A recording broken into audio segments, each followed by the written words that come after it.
Hello, LifeBridge Church. It's such a joy and a privilege for me to come to you through this medium. Hello library church. आज मुझे बहुत ही ये खुशी है, आनंद है आप सबके साथ इस माध्यम से जुड़ने के लिए। I miss you all tremendously, and I must tell you that you are all on my heart, and I've been praying for you daily. और मैं आपको बहुत ज़्यादा मिस करता हूँ और आप मेरे दिल के बहुत करीब रहते हैं और मैं आपके लिए लगातार प्रार्थना करता हूँ। As Paul wrote to the churches in his epistles, he often talked about looking forward to seeing them face to face. पौलुस बार बार अपनी पत्रियों में अपने लोगों को, कलीसिया को बोलता है कि मैं तुमसे कितना ज़्यादा मिलना चाहता हूँ, वो बार बार इसको व्यक्त करता है। So in my heart, I look forward to days in the future, Lord willing, to see you face to face soon. और मैं प्रार्थना करता हूँ इस चीज़ के लिए कि मैं जल्दी ही आपको व्यक्तिगत रूप में भारत में देखूंगा। But today I'm privileged to bring God's word to you, especially leading to the season of Easter and the resurrection during the month of March and leading to the first week of April. जो आज वचन मैं आपसे बांटना चाहता हूँ वो उन घटनाओं की ओर ले जाता है जो हमको परमेश्वर के मृत्यु और पुनरुत्थान के बारे में बताती है, जो हम मार्च और अप्रैल महीने में पाते हैं। And so one of the pre-Easter and pre-resurrection event that we find in the gospel is in John chapter 14 verse 1 to 6. और परमेश्वर यीशु मसीह के पुनरुत्थान से पहले की जो घटना हम जो एक पाते हैं वो यूहन्ना रचित सुसमाचार उसके 14 अध्याय में हम कुछ इस प्रकार से पाते हैं। And before we dive into the word, let's pray and ask the Lord to speak to our hearts, and God will help us to bring the applications from these scriptures for our life today. और इससे पहले कि हम परमेश्वर के वचन से सीखें, आइए हम अपनी आंखों को बंद कर हम कुछ समय अब प्रार्थना में बिताएं। Father, we thank you for this beautiful day of celebration, the day of resurrection. We can come together to worship you, to praise you, and to fellowship together in your presence. और परमेश्वर आज के इस दिन के लिए हम धन्यवाद देते हैं जिस दिन हम आपके इस पुनरुत्थान को मना सकते हैं, और हम इसलिए इस दिन के लिए हम धन्यवाद देते हैं। We thank you for your word that speaks to us daily. और परमेश्वर हम आपके वचन के लिए हम धन्यवाद देते हैं जो दिन प्रतिदिन हमसे बातें करता है। Today, as we unpack the scripture in John chapter 14, we ask Holy Spirit to lead us and guide us. और जब आज हम यूहन्ना उसके 14 अध्याय से मनन करते हैं, परमेश्वर हम पवित्र आत्मा आपको अनुमति देते हैं कि आप आज हमारे दिल को खोलें। May you speak to us, may we be transformed, and many of us may we find comfort in your word today. और हम प्रार्थना करते हैं कि आज आप हमारे हृदय को बदले और आज आपके वचन के द्वारा हम उस शांति को पाएं। In Jesus' name. यीशु मसीह के नाम से। For several years, a woman had been having trouble getting to sleep at night. और कई वर्षों तक एक स्त्री थी जिसको रात में सोने में प्रॉब्लम होती थी। The problem was, every time she turns off the light, she feared that some burglars, some robbers are entering her house. उसकी सबसे बड़ी समस्या ये थी कि जैसे ही अपनी आंखों को बंद करती थी उसको लगता था कि कोई चोर लुटेरे उसके घर के आसपास घूम रहे। And for years, this trouble has kept her awake. और कई सालों तक इस समस्या की वजह से वो रात में सो नहीं पाई। One night, her husband heard a noise in the house, so he went downstairs to investigate. और एक रात ऐसा हुआ कि उसके पति ने कुछ आवाज सुनी तो वो नीचे उतर की सीढ़ियों से गया ये देखने के लिए कि क्या हुआ है। When he got there, he did find a burglar. और जब वो वहां पहुंचा तो सचमुच उसने एक चोर को देखा। So the man said to the burglar, "Good evening." और उसके पति ने उस चोर से इस प्रकार से बोला कि good evening. And he said, "I'm pleased to see you. और उसने ऐसे इस प्रकार से बोला कि मुझे आपको मिलके बड़ी खुशी हुई है। Come upstairs and meet my wife. और उसने बोला कि तुम ऊपर आओ, मेरी पत्नी से भी मुलाकात करो। My wife has been waiting for you for the last 10 years. और मेरी जो पत्नी है वो पिछले 10 सालों से तुम्हारा इंतजार कर रही है तुमसे मिलने के लिए। And so her worst fear, her worst nightmare has become a reality. और उसके जो इतने सालों की जो उसकी जो समस्या थी वो अब सचमुच उसके एक वास्तविक चीज बन चुकी है। You see, my friend, one of the things that God wants us to experience is comfort and peace in our inner heart. अब कलीसिया परमेश्वर जो सचमुच चाहता है कि हम करें वो ये है कि हम अपने हृदय में उस शांति को, सुकून को अनुभव करें। Instead of worrying, God wants you to experience His peace. और इसके बजाय हम चिंता करें, परमेश्वर चाहता है कि हम उसके शांति को अनुभव करें। Instead of anxiety, God wants you to know the inner quietness. और इसके बजाय कि हम चिंता को, उस तनाव को अपने हृदय में महसूस करें, परमेश्वर चाहता है कि हम उस अंदरूनी उस शांति को अनुभव करें। When life is rough on the outside, God wants you to come on the inside. जब जीवन हमारा बाहरी रूप से बहुत ज्यादा तनाव से भर जाता है, परमेश्वर चाहता है कि हम अंदर से एक शांति को अनुभव करें। If you read Psalm 131 verse 2, और जब आप भजन संहिता उसके 131 का 2 अध्याय पढ़ते हैं, और जब हम भजन संहिता 131 उसका 2 पद पढ़ते हैं, it says, I have calmed and quietened myself like a weaned child who no longer cries for its mother's milk. Yes, I yes, like a weaned child is my soul within me. निश्चय मैंने अपने मन को शांत और चुप कर दिया है। जैसा दूध छुड़ाया हुआ लड़का अपनी माँ की गोद में रहता है, वैसे ही दूध छुड़ाए हुए लड़के के समान मेरा मन भी रहता है। So part of our self-control, freeing ourselves from fear and anxiety, is to calm ourselves and quieten ourselves. और जब हम अपने आप को शांत कर लेते हैं या अंदरूनी तौर से हम लोग सुकून को महसूस करते हैं, उसके माध्यम से ही एक स्वयं नियंत्रण को हम अपने जीवन के ऊपर कर सकते हैं। Instead of being annoyed and angry over things that really don't matter, we need to calm and quiet ourselves. और इसके बजाय हम गुस्सा हो जाएं या चिड़चिड़े हो जाएं, उसके बजाय ये जरूरी है कि हम शांत रहना सीखें। If you look at Proverbs chapter 17 verse 27, और जब हम नीति वचन उसके 17 अध्याय में देखते हैं, it says, the one who knows much says little, an understanding person remains calm. जो संभल कर बोलता है वो ज्ञानी ठहरता है, और जिसकी आत्मा शांत रहती है वह समझ वाला पुरुष ठहरता है। One of the reasons why we let things like worry, anger, and fear and bitterness get a hold on us is because there are things that we don't understand about God, about the situation, and about ourselves.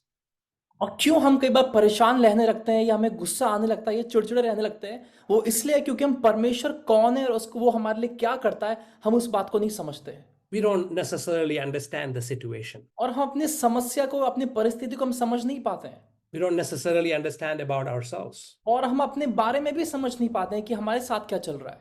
We may not necessarily understand the other person. और शायद हम दूसरे इंसान को भी ना समझ पाए। So understanding and having the wisdom to deal with the situations are weapons against Satan's attack to bring you down with worry or fear. और जो इस बात का समझ रखना या ज्ञान रखना एक ऐसे हथियार हैं जो हम शैतान के षड्यंत्र के खिलाफ हम इस्तेमाल कर सकते हैं। Take a look at Isaiah chapter 7 verse 4. और जब हम यशायाह उसके 7 अध्याय का 4 पद पढ़ते हैं, It says, calm down and be quiet. Don't be afraid or cowardly because of these two smoldering sticks. और उससे क्या है, सावधान और शांत हो। So here King Ahaz was being threatened by two other kings. और यहाँ पर जो राजा आहाज है उसको बार बार वो भड़का रहे थे, बाकी 2 राजा उसको बार बार भड़का रहे थे। And God is telling Isaiah the prophet to tell King Ahaz to calm down and be quiet. परमेश्वर राजा आहाज से इस प्रकार से बोल रहा है कि वो शांत हो जाए, सावधान रहे इस बातों से। But dear friends, the reality is that there are going to be people in our life like these two other kings who are compared to smoldering sticks that are on fire, but they are not burning, they're just smoke, producing smoke. और दोस्तों, इसी प्रकार हमारे जीवन में भी कई ऐसे इन राजाओं की तरह ऐसे लोग हो सकते हैं जो हमें उन लकड़ियां जिसमें धुआं निकल रहा है वो जल नहीं रही है, लेकिन वो धुआं निकल के वो हमको परेशान करने वाले ऐसे लोग हमारे जीवन में पाए जा सकते हैं। And God is telling us today to calm down and be quiet. और परमेश्वर आज हमसे भी बोल रहा है कि हम सावधान रहें, शांत रहें। Have you ever had people tell you, calm down and be quiet? क्या कई बार ऐसे लोगों ने आपको ऐसा कभी बोला है कि चुप हो जाओ, शांत रहो?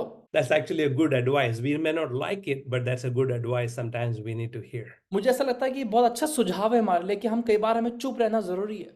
God wants us to experience inner comfort and peace, even though we may be threatened or have legitimate reasons to be really stressed out about. और कई बार हमें बहुत अंदरूनी तौर से हमें शांत रहना जरूरी है, क्योंकि इसके बजाय, इसके बावजूद हमें भी कितनी भी परिस्थिति हमारे खिलाफ क्यों ना हो, परमेश्वर चाहता है कि हम अंदरूनी तौर से, अंदर से हम शांत रहना सीखें। But the $1,000,000 question is, how do you do that? लेकिन सबसे जरूरी सवाल यह है कि हम इसको कैसे करें। How can you and I grow in understanding and wisdom to experience comfort that the Bible speaks about? हम लोग उस ज्ञान और उस समझ में कैसे आगे बढ़ें जिसके बारे में वचन हमको सिखाता है। That is exactly what Jesus is addressing in John chapter 14. और यही वो बात है जो यीशु यूहन्ना 14 अध्याय में इस बात के बारे में वर्णन कर रहा है। When you look at the background of this scripture that we have in focus today, और जब हम इसके पृष्ठभूमि को पढ़ते हैं यूहन्ना 14 अध्याय को, तो हम इस बात को पाते हैं। John chapter 14 is called the upper room discourse. और यूहन्ना 14 अध्याय हम पाते हैं, उसकी पृष्ठभूमि अगर हम देखेंगे तो उसको उपरोक्ति की कोटि की चर्चा के विषय में वो हमको बताता है। By this time, Jesus' public ministry has come to an end. और अब हम ये देखते हैं कि 14 अध्याय तक हम देखते हैं कि यीशु की जो सेवकाई थी, जो पृथ्वी पे थी, वो ऑलमोस्ट समाप्त की ओर बढ़ रही थी। He had been rejected by the nation of Israel, और यीशु को इजराइलियों के द्वारा तिरस्कृत कर दिया गया था तब तक, and he is soon going to be crucified. और बहुत जल्दी इसको क्रूस पर चढ़ाया जाने वाला था। And so he calls his disciples for a private conversation, which is very, very important. इसलिए यीशु अपने चेलों को बुलाता है एक ऐसी बात समझाने के लिए जो बहुत ही महत्वपूर्ण थी उस समय। The disciples were rightly filled with sorrow and anxiety for a very good reason. और यीशु के चेले बहुत ज्यादा इस गम से भरे हुए थे, वो बहुत ज्यादा इस बारे में सोच रहे थे कि जो यीशु के साथ होने वाला है। Jesus has just made a very important announcement in John chapter 13. Last verses, he says, I'm going to leave you all very soon. और यूहन्ना 13 अध्याय में उसके अंत के पद्यांश में हम पाते हैं कि यीशु ने अपने चेलों को अपने मृत्यु के बारे में हम पहले से ही बता दिया है। And he is saying to the disciples in response to what is going to happen. और वो इस जो यीशु के साथ होने वाला है उसके प्रति उत्तर में यीशु अब इस 14 अध्याय में उनको समझा रहा है। Verse 14, chapter 14, verse 1, और पहले पद में इस प्रकार से लिखा है, and we're going to read up to verse 6. और हम 6 पद तक पढ़ेंगे। Why don't you, read that portion for us today? और यहाँ इस प्रकार से लिखा, तुम्हारा मन व्याकुल ना हो, परमेश्वर पर विश्वास रखो और मुझ पर भी विश्वास रखो। मेरे पिता के घर में बहुत से रहने के स्थान हैं, यदि ना होते तो मैं तुमसे कह देता, क्योंकि मैं तुम्हारे लिए जगह तैयार करने जाता हूँ। और यदि मैं जाकर तुम्हारे लिए जगह तैयार करूँ तो फिर आकर तुम्हें अपने यहाँ ले जाऊंगा, कि जहाँ मैं रहूं वहां तुम भी रहो। जहां मैं जाता हूं तुम वहां का मार्ग जानते हो। थोमा ने उससे कहा, हे प्रभु, हम नहीं जानते कि तू कहाँ जा रहा है, तो मार्ग कैसे जाने? यीशु ने उससे कहा, मार्ग और सत्य और जीवन मैं ही हूं, बिना मेरे द्वारा कोई पिता के पास नहीं पहुंच सकता। Martin Luther calls this passage the best and the most comforting sermon that Jesus Christ delivered on earth. और मार्टिन लूथर जो एक बहुत प्रख्यात लेखक थे, उस प्रकार से बोलते हैं कि ये यीशु के द्वारा सबसे एक सांत्वना देने वाला या सुख देने वाला एक पद्यांश, एक कथन है यीशु का। And he says it's a treasure and a jewel not to be purchased with world's goods. और वो बोलता है कि ये एक खजाने के मालिंद है जो हम दुनिया में कहीं प्राप्त नहीं कर सकते। When you look at the sentence, let not your heart be troubled, जब आप इस कथन को पढ़ते हैं कि तुम्हारा मन व्याकुल ना हो, I'm not a grammatically expert person in English, but it is a verb which has a present passive imperative. और जो यीशु का एक कथन है कि तुम्हारा मन व्याकुल ना हो, ये एक वर्तमान में एक ऐसा कथन यीशु बोल रहा है जो एक आज्ञा की तरह है जो बदला नहीं जा सकता है। It means to stop an action which is already going on in your heart. और इसका मतलब है कि जो एक क्रिया या जो कार्य आपके दिल के अंदर हो रहा है उसको रोकना है। That means you're already worried, you're already under tension, and he is saying, let not your heart be troubled. इसका मतलब यह है कि आप पहले से आप व्याकुल हो चुके हो, आप परेशान हो रहे हो, और अब यीशु बोल रहा है कि तुम व्याकुल ना हो। He wasn't saying don't start worrying. यीशु यहाँ ये नहीं बोल रहा कि तुम चिंता करना शुरू कर दो। He is saying you're already worried, you're already freaking out, but I want you to stop it right now. और यीशु यहाँ इस प्रकार से बोल रहा है कि तुम पहले से ही परेशान हो चुके हो, लेकिन अब मैं तुम्हें बोल रहा हूँ कि तुम चिंता करना बंद करो। So to simplify it, this command, let not your heart be troubled, is a command by the Lord Jesus Christ that every believer must obey. और अगर मैं आसान शब्दों में बोलूं तो जब यीशु ये बोल रहा है कि तुम्हारा मन व्याकुल ना हो, यीशु ये बोल रहा है कि हर एक विश्वासी को ये आज्ञा का पालन करना है। You see, my friends, how we feel with our situations or circumstances cannot be controlled by us. और जो भी हमारे साथ परिस्थिति होती है वो उसका नियंत्रण हमारे पास नहीं होता है। But how we react to that situation definitely can be controlled by us. लेकिन उस परिस्थिति में हम किस प्रकार से प्रति उत्तर देते हैं वो हमारे नियंत्रण में है। God will never give us a command that we do not have the power and the ability to obey. और ऐसी आज्ञा जिसके ऊपर हमारा नियंत्रण नहीं है, यीशु कभी भी उस आज्ञा को हमारे जीवन में कभी हमको नहीं देगा। So as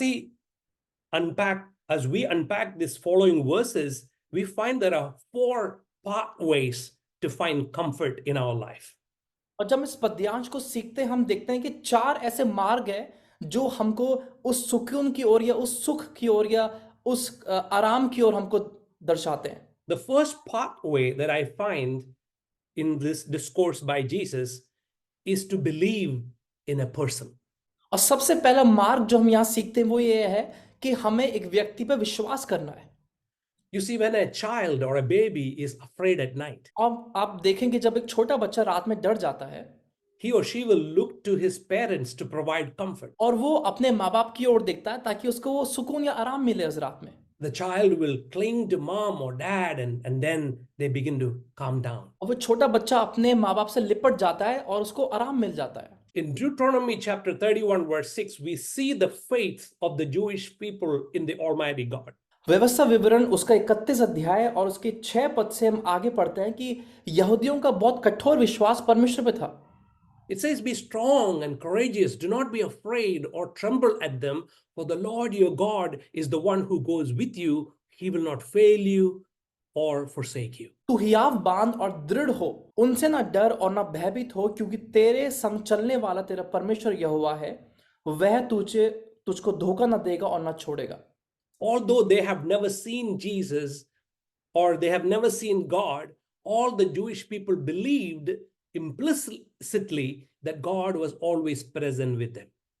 जबकि उन लोगों ने परमेश्वर को नहीं देखा था और यीशु को नहीं देखा था, लेकिन वो बिल्कुल ही परमेश्वर पे बिल्कुल उनका यकीन था कि परमेश्वर है। The history of Israel was proof of his eternal care and protection over his people. और जब हम इजरायलियों का इतिहास पढ़ते हैं तो हम देखते हैं कि सचमुच वो अनंत काल का परमेश्वर उनके साथ रहता था। They had a full faith in an invincible God. और वो इस अदृश्य परमेश्वर पे पूरा विश्वास करते थे।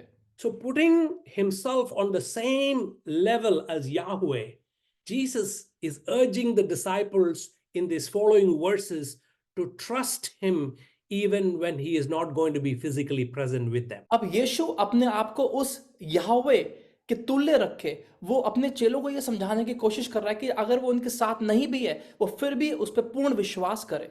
Jesus is saying to the disciples that I am God, and he demonstrated that fact that I am God through his very life on earth. और यीशु ने अपने चेलों को इस प्रकार से बताया कि वो परमेश्वर था और उस कार्य को उसने अपने जीवन के द्वारा दर्शाया है। Walking on the water, पानी पे चलना, calming the storms, उस तूफान को शांत कर देना, healing the sick, बीमारों को चंगा करना, raising the dead. मृतक को जीवित कर देना। All these miracles only God could do. और ये सब चमत्कार सिर्फ एक परमेश्वर ही कर सकता था। So Jesus is telling them, इसलिए यीशु उनसे इस प्रकार से बोल रहा है let not your heart be troubled. कि तुम्हारा मन व्याकुल ना हो, Believe in me. मुझ पे विश्वास करो। Jesus was saying to believe in what I say, you must believe in who I am. और यीशु ये बोल रहा है कि तुम सिर्फ इस पे विश्वास मत करो जो मैं बोल रहा हूं, लेकिन मैं क्या हूं उस पे विश्वास करो। He was asking them to believe in a person. और वो उसके यीशु के उस मनुष्यत्व में या व्यक्तित्व में विश्वास करने के लिए बोल So रहा let था। me ask you today, इसलिए मैं आपसे पूछना चाहता हूं आज, in your troubles, in your difficulties, अपनी समस्या के समय, अपने मुश्किलों के समय में, in those things that causes your heart to be troubled, और उन समयों में जब आपका मन व्याकुल हो जाता है, do you trust Jesus today? क्या आप यीशु पे विश्वास करते हैं? Do you believe Jesus is who he says he is? क्या आप सच में विश्वास करते हैं कि यीशु वही है जो वो बोलता है वो है? Do you believe that he will do what he says he will do? क्या आप विश्वास करते हैं कि यीशु वो करेगा जो वो कहता है कि वो करेगा? Have you placed your faith in him for your salvation? क्या आपने अपने उद्धार के कार्य के लिए यीशु पर विश्वास किया है? Have you believed in him to guide you through your troubles? क्या आपने उस पर विश्वास किया है कि वो आपको आपकी समस्याओं में से होके ले जाएगा? Have you believed that when you die, He will open up the doors of heaven to receive you. क्या आपने विश्वास करते हैं कि जब आप मर जाएंगे कि वो उस स्वर्ग के द्वार को खोल कर आपका स्वागत करेगा? That is exactly what is Jesus saying to the disciples. और यहाँ पर एग्जैक्टली यही यीशु अपने चेलों को इस प्रकार से बोल रहा है To put your trust in me. कि अपना विश्वास तुम मुझ पे करो। And so, leading to the season of Easter, it's a good time for us to put our faith in Jesus, in the person of Jesus. और इससे पहले कि हम यीशु के इस पुनरुत्थान को मनाएं, ये बहुत जरूरी है कि हम यीशु के उस मनुष्यत्व में हम विश्वास करना सीखें। The second lesson that I see, the pathway to comfort that Jesus is telling the disciples in this verse, और वो दूसरा मार्ग जो यीशु यहाँ सिखाने की कोशिश कर रहा है वो is ये to है believe in a place. कि आप एक स्थान पे विश्वास करें। Now, in comforting the disciples, Jesus is describing heaven to them. और यहाँ पर यीशु जब अपने चेलों को सुकून या आराम की बात कर रहा है, वो यीशु उनको स्वर्ग के विषय में बता रहा है।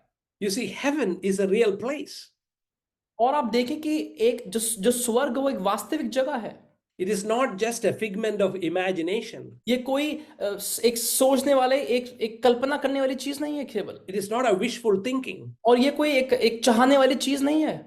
It is not something like what we have in the world right now that we can relate to. और ये कोई ऐसी चीज नहीं है जो हम दुनिया में देख के हम उसके साथ हम जोड़ने की कोशिश कर सकते हैं या कल्पना कर सकते हैं उसके बारे But में। it is a real place.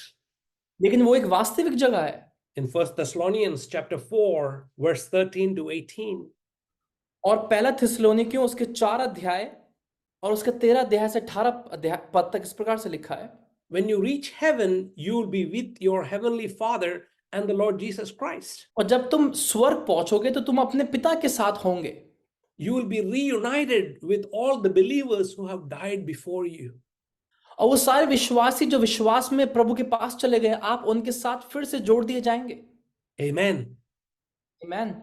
So heaven is a real place. इसलिए स्वर्ग एक वास्तविक जगह है।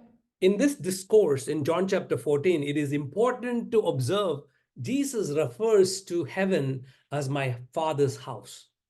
और इस पद्यांश में बहुत जरूरी कि हम ये बात समझे कि यीशु ने उस स्वर्ग को अपने पिता के घर करके संबोधित किया है। Jesus' favorite name for God was my Father. और ये बहुत रुचिकर बात है कि जितनी बार यीशु ने परमेश्वर के बारे में बताया, उसने उसको पिता करके संबोधित किया है।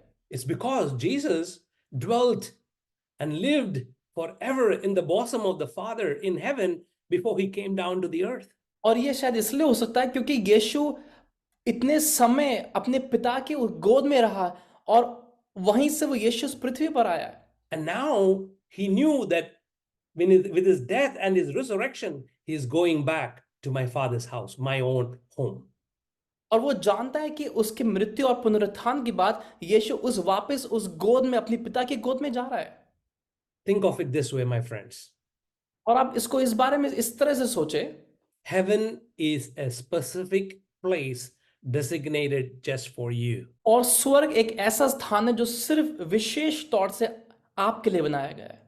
Jesus is saying to the disciples, I'm going to prepare a place for you. यीशु अपने चेलों से बोल रहा है कि मैं तुम्हारे लिए घर बनाने जा रहा हूं। He is building and preparing a place for you, just for you in mind. और सिर्फ आपके लिए वो एक घर को निर्माण करने वाला है।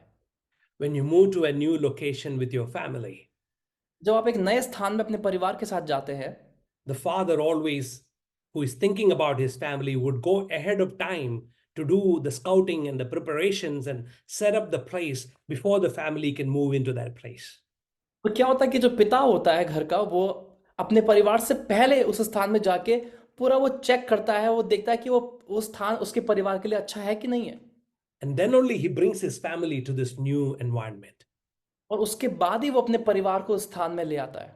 A good father never gives the burden and the tension for the family to suffer in setting up a family. और एक अच्छा पिता ऐसा ही होता है जो अपने परिवार को वो समस्या में डालना नहीं चाहता है, उनको परेशान नहीं करना चाहता है। He will go ahead of time to prepare the place ready for the family to come.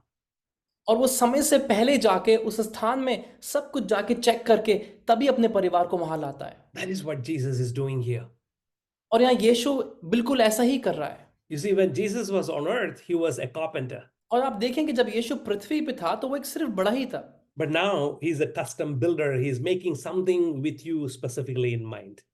लेकिन अब वो एक निर्माण करने वाला है जो So आपके if लिए और you मेरे लिए so, स्थान बना रहा है। so if you want to be comforted in your heart to live a peaceful life, first and foremost, we need to believe in the person of Jesus. और इससे पहले आप उस सुकून को महसूस करें, उस आराम को अपने हृदय में महसूस करें, सबसे पहले आपको यीशु के व्यक्तित्व पे विश्वास करना है। Secondly, you need to believe in a place that God is preparing for you. और दूसरी बात, आपको उस स्थान में विश्वास करना है जो यीशु आपके लिए बना रहा है। Jesus is telling us today to believe in a place called the Father's home. और यीशु आज आपसे ये बोल रहा है कि आप उस स्थान में विश्वास करें जो पिता का घर है। That brings me to the third pathway that Jesus unpacks for the disciples to not to have a troubled heart. और आइए हम तीसरे उस मार्ग को देखें जो यीशु अपने चेलों को सिखाना चाह रहे हैं ताकि वो व्याकुल ना हो, And that is to believe in a promise. कि आप उस वायदे पे विश्वास करें। Verse 3, Jesus is saying to the disciples, when everything is ready, I will come and get you so that you will always be with me where I am. और 3 पद में यीशु इस प्रकार से बोल रहा है कि जब सब कुछ तैयार हो जाएगा तो मैं चाहता हूं कि तुम मेरे पास आ जाओ, जहां मैं हूं, जहां पिता है, तुम वहां पर भी आ जाओ। Jesus is reinforcing his comfort by telling his disciples that I will return. और वो अपने चेलों को इस बात पे जोर दे के ये बात बोल रहा है ताकि उनको आराम मिले कि जहां मैं हूं तुम वहां आ जाओ। There is nothing more comforting to those of us who are alive right now on this earth to know that Jesus is coming back at any moment. और हम जो जीवित है, इससे ज्यादा सुकून आराम की बात हमारे लिए नहीं हो सकती कि यीशु हमारे लिए, आपके लिए और मेरे लिए स्वर्ग से वापस हमको लेने आएगा। Here, when Jesus says, when everything is ready, यहाँ यीशु बोल रहा है कि जब सब कुछ तैयार हो जाएगा, he is saying that it's just more than the things of preparations in heaven for your coming. और यहाँ पर यीशु बोल रहा है कि सिर्फ ये तैयारी से भी एक बढ़ के बात यीशु यहाँ समझाना चाह रहा है। Obviously, God can create everything with one word. Everything can be made ready at once. हाँ, ये बात सच है कि यीशु अपने सिर्फ एक शब्द से सब कुछ तैयार कर सकता है। But when God's purpose for this world as we know is over, and whatever he has planned for both in heaven and on earth, when that time is come, when everything will be ready. और यहाँ यीशु लेकिन ये समझाना चाह रहा है कि जो योजना यीशु की इस पृथ्वी और स्वर्ग के लिए थी, जब वो सब पूरी हो जाएगी तब यीशु बोल रहा है कि मैं उस तैयारी की यीशु बात कर रहा है। And then he says, when everything is ready, I will come and get you. और वो उस तैयारी की बात करके बोल रहा है कि जब वो सब तैयार हो जाएगा तो मैं तुम्हें आके ले लूंगा। My friends, that is a promise by our Jesus. और मेरे दोस्तों, यही वो वायदा है, वो परमेश्वर का वायदा हमारे लिए है। He has kept every promise in his word and he will keep this one too. और उसने अपने वचन के द्वारा उस वायदे को हमारे लिए किया है, वो उसको पूरा करेगा। I have no doubt in the promise of God. मुझे परमेश्वर के वायदे पे कोई संदेह नहीं है। He will return for us वो हमारे लिए वापस आएगा and we need to live for him. और हमें उसके लिए ही जीवित रहना है। Why is Jesus going to come and get us? और क्यों यीशु वापस आके हमको ले लेगा? It says so that we will all be with him. ताकि हम सब उसके साथ हो जाएं। Wow, God wants to be with us. और परमेश्वर हमारे साथ होना चाहता है। God likes to hang out with us. परमेश्वर हमारे साथ संगति करना चाहता है। He wants to live with us forever. और वो हमारे साथ सदा सर्वदा के लिए जीना चाहता है। How do you like being wanted by someone? और अगर कोई आपको चाहता है या पसंद करता है, आपको क्या ये बात अच्छी लगती है? How do you like to meet somebody who says, I want to live with you forever? और आपको अच्छा लगता है ये सुन के जब आपको कोई बोलता है कि मैं तुम्हारे साथ हमेशा के लिए जीना चाहता हूँ? Isn't it wonderful when our spouse says, I want to be around with you? और ये बात कितना अच्छा लगता है कि जब हमारा पति या पत्नी हमको बोलता है कि मैं हमेशा तुम्हारे साथ रहना चाहता हूँ। Or our children says, I want to be around you, mom and dad. या हमारे जब बच्चे हमसे बोलते हैं कि मम्मी पापा मैं आपके आसपास रहना चाहता हूँ। Or the people that we love and people that we work with or our church folk says, I want to be around you. या जो हमारे चर्च के लोग या हमारे जिनके साथ हम काम करते हैं वो बोलते हैं कि हम तुम्हारे साथ रहना चाहते हैं। Think about the difference between being wanted and unwanted. और आप इसके अंतर को समझे, जब आपको कोई सच में चाहता है और जब आपको कोई चाहता नहीं है। God wants you to be with Him. और परमेश्वर लेकिन चाहता है कि वो आपके साथ रहे। That is a very deep statement if you really think about it. और इसका बहुत गहरा अर्थ है अगर आप सच में इस बारे में सोचें तो।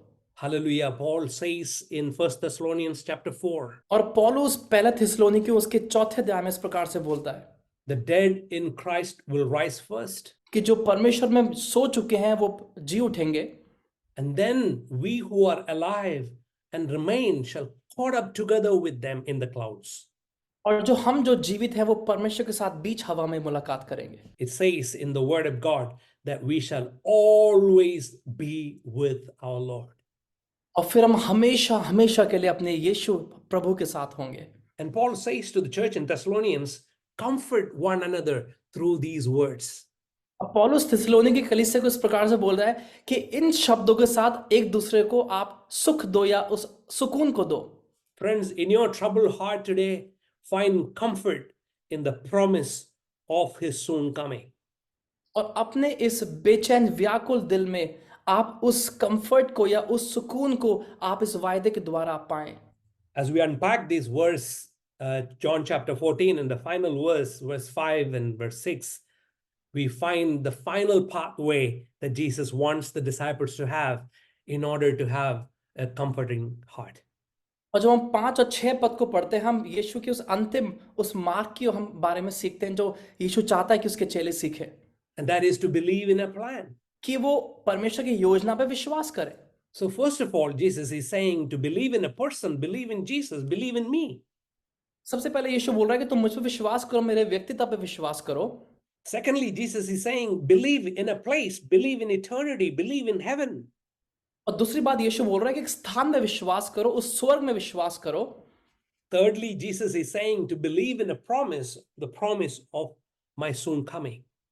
और तीसरी बात यीशु बोल रहा है कि तुम मेरे वायदे पे विश्वास करो, मेरा वायदा कि मैं तुम्हें वापस जल्दी लेने आ रहा हूं। And fourth, Jesus is saying to believe in a plan. और चौथी बात यीशु बोल रहा है कि तुम मेरी योजना पे विश्वास करो। What is this plan? और ये यीशु की योजना क्या है? If you look at verse 4, 4 पद को पढ़ते हैं। Jesus is saying, and you know the way to where I am going. जहां मैं जाता हूं तुम वहां का मार्ग जानते हो, यीशु कहता है। But sadly, verse 5 is the predicament of the disciples. और लेकिन एक दुख की बात यह है कि 5वां पद एक चेलों की सच्चाई के बारे में बताता है। And sadly, many of our situation as well. और हमारी परिस्थिति भी कुछ ऐसे ही है। Verse 5, it says, no, we don't know the Lord. We don't know that way. We don't know that plan, says Thomas. और थॉमस प्रकार से बोलता है कि यीशु हम नहीं जानते तेरी योजना, हम उस प्लान के बारे में नहीं जानते हैं। We have no idea where you're going to go. How can we know the way? और थोमा बोलता है कि हम कुछ नहीं जानते कि तू कहां से आ रहा है, तू कहां जा रहा है, तू कहां हमको ले जाएगा। And look at verse 6. और 6 पद को देखें। Jesus unravels the plan. और यीशु उस योजना को बता देता है I am the way, कि मैं ही मार्ग हूं, the truth, सत्य हूं and life. और जीवन हूं। No one comes to the Father except through me. मेरे द्वारा कोई पिता के पास नहीं जा सकता है। My dear friends, God has a plan for us in and through Jesus Christ our Lord. और मेरे दोस्तों, परमेश्वर की एक योजना हमारे लिए है यीशु के द्वारा। Hallelujah. Hallelujah. Now you might be wondering, what does that mean? और आप सोच रहे होंगे इसका अर्थ क्या है? What is this plan? I am the way, the truth, and life. और इस योजना का अर्थ क्या है कि मैं मार्ग, सत्य, जीवन हूं। Let me explain it this way. और मैं आपको समझाना चाहूंगा इस प्रकार से। A few years ago, I had the privilege to have an evening coffee with the governor of Chandigarh. और कुछ साल पहले चंडीगढ़ के जो गवर्नर है उनके साथ मुझे एक शाम को कॉफी पीने का मुझे अवसर मिला। A friend of mine who was a politician organized an exclusive visit with the governor at his home. और जो मेरे मित्र थे वो एक राजनीति में है और उनके द्वारा ही मुझे उस गवर्नर के साथ मिलने का मौका मिला। From the gate all the way to the inner chamber of the governor, there were several security guarded gates and checkpoints for us to go through. और उस घर के दरवाजे से लेके जहां वो गवर्नर था वहां तक कई ऐसे सिक्योरिटी चेक पॉइंट्स है जिससे होकर मुझे गुजरना पड़ा। Each doors were getting bigger and thicker as we were going further. और हर एक दरवाजा और मोटा और बड़ा होता जा रहा था। I was given the access to areas in the governor's house in his living room, place that not many Chandigarh citizens have ever visited. और उस गवर्नर के घर के अंदर मैंने कई ऐसे क्षेत्र को देखा है जो शायद कई लोगों ने नहीं देखा है। The reason I was able to experience the governor's house was because my friend who was influential in the governor's house was with me. At every door, my friend was the point person who allowed me to enter into the next door. और उस governor से मुलाकात जो मेरी हो पाई वो मेरे मित्र के द्वारा हो पाई जो काफी प्रभावशाली है चंडीगढ़ शहर में, और उसी के द्वारा मैं हर एक चेक पॉइंट में को क्रॉस कर पा रहा था। In the same way, और उसी प्रकार the only way we can enter the gateways of heaven is through the position and the authority of Jesus who is with us. और उसी प्रकार यीशु के उस अधिकार के द्वारा ही हम उस स्वर्ग के द्वार तक पहुंच सकते हैं। Jesus is the way to heaven. और यीशु ही उस स्वर्ग का मार्ग है। Not rules and rituals and our religion will not take us to heaven. और हमारे धर्म के काम, हमारे रीति रिवाज, हमारे परंपराएं हमको स्वर्ग तक नहीं ले जाएंगी। It is a personal trust and a relationship and in him, with him, and believing in his plan that will help us to enter into this place. और ये हमारा व्यक्तिगत विश्वास और हमारा भरोसा ही परमेश्वर पे है जो हमको स्वर्ग तक ले जाएगा। As I conclude my message today, उससे पहले मैं अपने इस प्रचार को मैं समाप्त करूं, many of you are driven by anxiety and fear about the future. कई लोग आप में से भविष्य को लेकर आप बहुत परेशान हैं You're thinking and tensed about the future of your children. और आप अपने बच्चों के भविष्य को लेकर बड़े तनाव में रहते हैं। You're thinking about your grandchildren. अब अपने अपने नाती पोतों के बारे में आप सोच के बड़े चिंतित रहते हैं। You see, I came across this study that was done about anxiety. और मैंने तनाव या चिंता के बारे में कुछ ऐसे अध्ययन किया है, मैं उसके बारे में आपको बताना चाहता हूँ। And it says that an average person's anxiety can be broken down into these categories. और उस प्रकार से बोलता है कि एक साधारण मनुष्य की जो तनाव है उनको 4 हिस्सों में बांटा जा सकता है। 40% of things that we have worry about are things that will never happen. और 40% वो चीजें हमको तनाव देती हैं जो कभी होंगी ही नहीं हमारे जीवन में। 30% of the things about past that cannot be changed. और 30% वो चीजें हैं जो हमारे भूतकाल में हो चुकी हैं जो कभी बदली नहीं जा सकती हैं। 12% are things about criticisms by others, which majority of them are untrue. और 12% वो सारी आलोचना है जो लोग हमको देते हैं जो सत्य नहीं है। 10% is about our health, which get worse with our stress. और 10% वो हमारे स्वास्थ्य से संबंधित चीजें हैं जो हमको तनाव देती हैं। 8% is about real problems that we will have to face. और 8% वो चीजें हैं जो सचमुच हमको उनको झेलना है। Every tomorrow in our life has 2 handles. और हमारा भविष्य, हमारा जो कल है उसके 2 हैंडल है। The handle of anxiety, और एक हैंडल है जो तनाव या चिंता का हैंडल है, or the second handle of faith. और जो दूसरा हैंडल है वो विश्वास का हैंडल है। You're for sure going to grab on to one or the other. और ये बात संभव है, पक्का है कि आप इसमें से कोई भी एक हैंडल को पकड़ेंगे। But if you're going to grab only on the handle of anxiety, लेकिन सिर्फ अगर आप चिंता या तनाव के उस हैंडल को पकड़ लेंगे, you're going to freak out. आप परेशान हो जाएंगे। But if you're going to grab the handle of faith, लेकिन अगर आप उस विश्वास के हैंडल को पकड़ लेंगे, you will chill out. आप सुख प्राप्त करेंगे। And because the Bible is 1/4 prophecy about things to come, अगर हम जब वचन को पढ़ते हैं तो वो 1/4 भविष्यवाणी या वायदे के विषय में है। there is a lot of handles to have faith for the future that we can trust, we can believe in the God Almighty. इसका मतलब हमारे पास बहुत से ऐसे वायदे हैं जो हम उस हैंडल को पकड़ सकते हैं जो परमेश्वर के द्वारा हमको दिए गए हैं। There was a man in Britain by the name Arthur Rank. और आर्थर रैंक करके एक व्यक्ति था जो ब्रिटेन में रहता था।